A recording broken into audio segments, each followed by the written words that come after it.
बिस्मिल्लाहिर्रहमानिर्रहीम। फ्रेंड तव्हां जीअं त असांजो चैनल ॾिसी रहिया आहियो इख़लाक़ वॉइस टीवी। फ्रेंड असांजे चैनल में तव्हांखे दिलि जी गहराइनि सां अस्सलामु अलैकुम।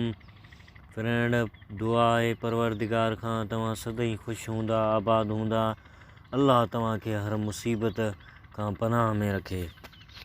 फ्रेंड अॼु जो मौज़ू असांजो आहे हिकिड़ो बादशाह जो आहे, नंढिड़ो मौज़ू आहे, उहो तव्हांखे ॿुधाईंदासीं त कहिड़ो मज़ो आहे उन में।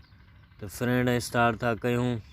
हिकिड़ो बादशाह हुजे, वॾो करोड़पति हुजे, उन वटि वॾो धन दौलत हुजे ऐं मनी मिल्कियत जाम हुजे। उन वटि अची हिकिड़ी हुनखे बीमारी लॻी।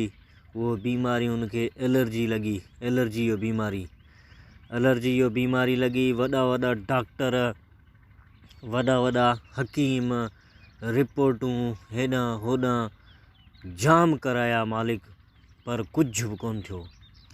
नेठि हिकिड़ी राति उहा आई जो हिन पंहिंजा सभु मिल्कियत ऐं सभु धन दौलत ज़मीनूं सभु तबाह करे हिन एलर्जी जे पोयां लॻायो, त बि हिन जो बीमारी उहो कोन हटियो। हलंदे हलंदे हलंदे ही ग़रीब मिसकीन थी वियो। आर्ज़ी तौर लाइ डॉक्टर हिन खे टेबलेट ॾींदा हुआ त उहा टेबलेट खाई हीअ जेको आहे तोखे पोइ बि घड़ी सवा सुकून ॾींदो। आर्ज़ी तौर ही टेबलेट खाईंदो, हिन खे सुकून मिलंदो हो। हिकिड़ी राति उहा आई जो हिन खे टेबलेट बि हिन जा खुटी विया, हीअ ग़रीब थी वियो। अची हिन खे राति जो तकलीफ़ एलर्जी जो थियो। अची राति जो तकलीफ़ थियुसि, हथु खणी मथे कयईं, ये मुंहिंजा परवरदिगार, हाणे तूं ई मुंहिंजी भलाई कजांइ, हाणे त मुंहिंजो को वाह कोन अथई। हिकिड़े दिमाग़ में सोचे दिमाग़ में हिनजे में आयो इहो ॻाल्हि त फ्रिज में हिन जो को ज़मज़म पाणी पियल हो, सऊदी जो ज़मज़म पाणी सऊदी जो पियल हो। बिस्मिल्लाहिर्रहमानिर्रहीम करे नियत करे हुन ज़मज़म पाणी खे फ्रिज मां कढी ॿाहिरि 70 दफ़ा सूरे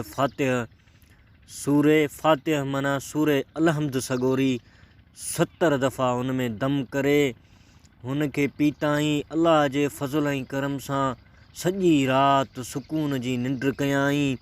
हलंदे हलंदे उहो पाणी 2-3 हफ़्ता लगातार पीताईं।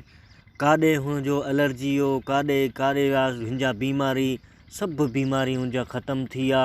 अल्लाह जे फज़ल ऐं करम सां एॾो ज़मज़म पाणी में असरु हो।